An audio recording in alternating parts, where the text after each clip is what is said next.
Good day everyone, especially to you sir. So, I am the Group 7 reporter together with Luisa Suweb, no? So, our top topic that we are going to discuss is all about poverty reduction, implementing cash transfers, social protection, and improving access essential services. So poverty reduction means helping people improve their lives by giving them better opportunities, jobs, education, and access to basic services.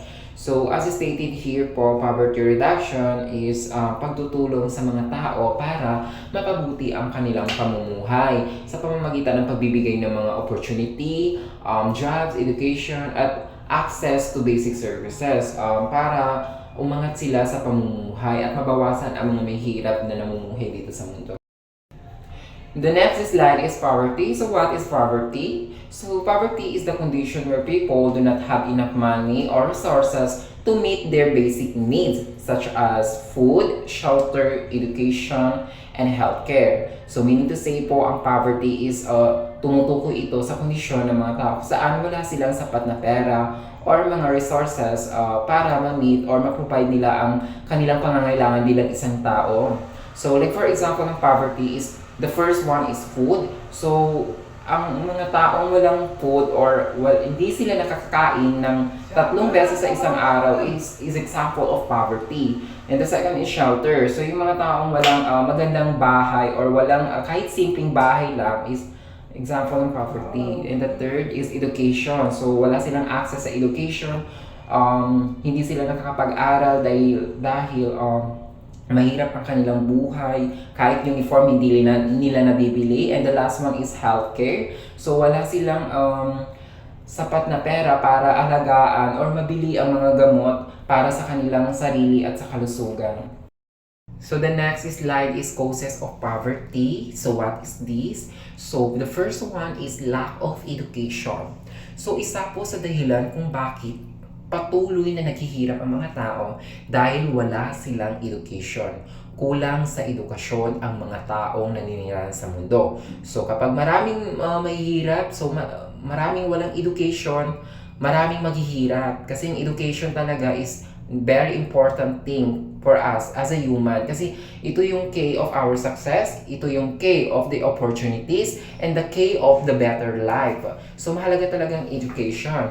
And the second one is unemployment. So magiging patuloy or magiging mahirap ka kung wala kang trabaho. Kahit education ka man or hindi, kung wala kang trabaho, magiging mahirap ka pa rin. So kailangan talaga bilang isang tao, educated man or hindi, kailangan mong magtrabaho, magsipag. And the third is low income. So kapag ikaw na tao is kahit may trabaho ka man, kung ang sahod mo lang din naman is mababa, patuloy ka pa rin maghihirap. So kailangan talaga maghanap ka ng mga trabaho na matataas ang sahod or gumawa ka ng mga business or anything na makaka-improve, makakatulong sa pang-araw-araw niyong buhay at the same time, yung iaangat ka niya. So, lalo na ngayon, tumataas ang mga binibili. Tumataas ang cost of living. So, kailangan talaga gumawa ka ng mga paraan na ikakataas ng income mo upang mapabuti ang buhay mo at maaalis ka sa buhay na mahirap po. And the next is lack of opportunities. So, isa din sa dahilan kung bakit naghihirap ang mga tao kasi wala masyadong mga opportunities sa lugar kung saan sila nakatira. So, kailangan talaga tumira ka sa mga lugar kung saan maraming opportunities nang sa ganon is makaipon ka, makapagtrabaho ka at mabigay mo yung mga basic needs mo. And the last is natural disasters. So, isa sa mga dahilan kung bakit naghihirap pa rin ang mga tao because of natural disasters. So, natural disaster is just like yung mga bagyo na malalakas, mga typhoon, yung mga pagbaha, yung mga sunog, or any disaster. Alam mo kung bakit bilong itong natural disaster kasi is malaki ang impact nito sa mga mahirap. Kung mahirap ka tapos tamahan ka ng mga disaster, mas magiging mahirap ka kasi wala kang pera, wala kang mga fund para pambili ng mga bagay na nasira ng mga disaster. So the next slide is effects of poverty. The first one is hunger and malnutrition. So isa ito sa epekto ng ating pagiging mahirap, ang pagiging hunger at malnutrition. It means po nagiging gutom tayo. Hindi tayo nakakakain, maari hindi tayo makakakain ng 3 beses sa isang araw. And at the same time, yung mga kinakain natin is lack of nutrition, hindi mga healthy. So, the second is poor health. So, mahina ang ating kalusugan. It means nagkakaroon tayo ng mga chronic disease like hypertension and diabetes. Yun na nga dahil sa mga kinakain natin hindi healthy. And the third is limited education. Isa ito sa epekto ng pagiging mahirap is ang limited education. Bakit? Dahil sa pagiging mahirap natin, hindi tayo nakakapag-aral. Maaring makakapag-aral tayo, ang maabot lang natin is hanggang grade 6, graduate. Yun lang, mga high school, hindi na tayo makaka-college kasi sa college, mas mataas na yung mga gagastusin. So, yung iba nga hanggang elementary lang, hanggang grade 3 lang, hindi na sila nakakapag-continue mag-aral because of poverty. And the last is poor living condition. It means po, yung mga tinitirahan natin is inconvenient para sa atin. Nakatira tayo sa mga marumi at maliit na bahay, tapos maraming dengue, basura, tapos ang liit-liit ng bahay natin, ang dami-dami natin. Yun po, thank you.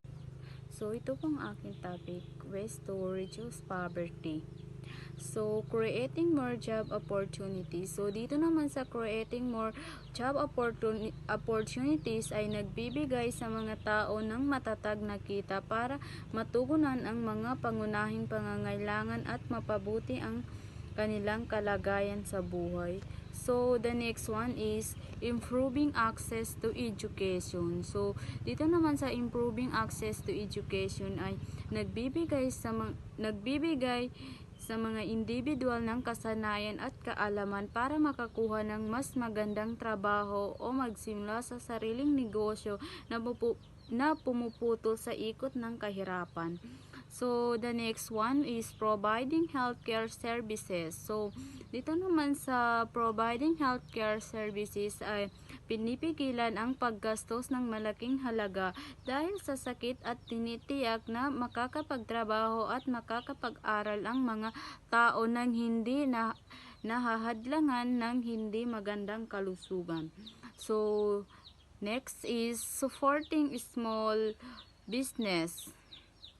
So, dito naman sa supporting small business ay nagpapalakas ng local na ekonomiya at lumilikha ng mas maraming trabaho at tumutulong sa mga negosyante na bumuo ng mga kabuhayang makakatagal.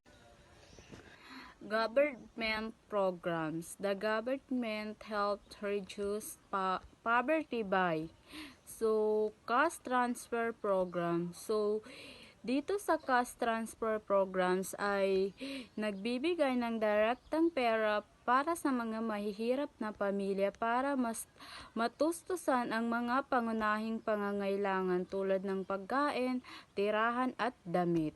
So, the next one is pre-education. So, dito naman sa pre-education na to is inaalis ang hadlang na gastos para makapag-aral ang lahat, makakuha ng kasanayan para sa magandang trabaho. So, next is healthcare assistance. So, dito naman sa healthcare assistant na to is nagbibigay ng mura o libreng serbisyong medical para hindi mahirapan ang mga tao sa gastos kapag may sakit. Livelihood programs. So, dito naman sa livelihood programs na to is nagsasanay at sumusuporta sa mga tao para magsimula ng maliliit na negosyo o matuto ng hanap buhay para may patuloy na kita. Communities can help reduce poverty.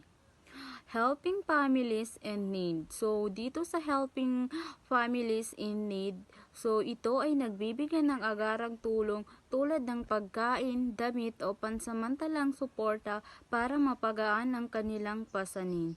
So, the next one is supporting community project. So, dito naman sa supporting community project na to is nagpapalakas ng local na pag-unlad tulad ng palengke, paaralan na nakikinabang ang lahat ng naninirahan.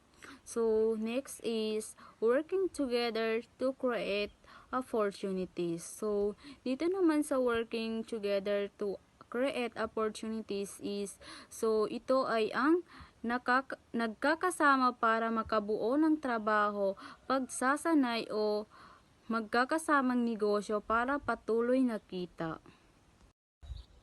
Example of poverty reduction. A community provides training and small loans to families so they can start small businesses like food stall or farming. So, ang pagsasanay ay nagbibigay ng mga kasanayan kailangan para sa negosyo ng mga karinderya o pagsasaka, habang ang maliliit na pautang ay nagbibigay ng puhunan para simulan ito. So, nakakatulong ito sa mga pamilya na makakuha ng patuloy na kita para mapabuti ang kanilang kalagayan sa buhay at bawasan ang kahirapan sa komunidad.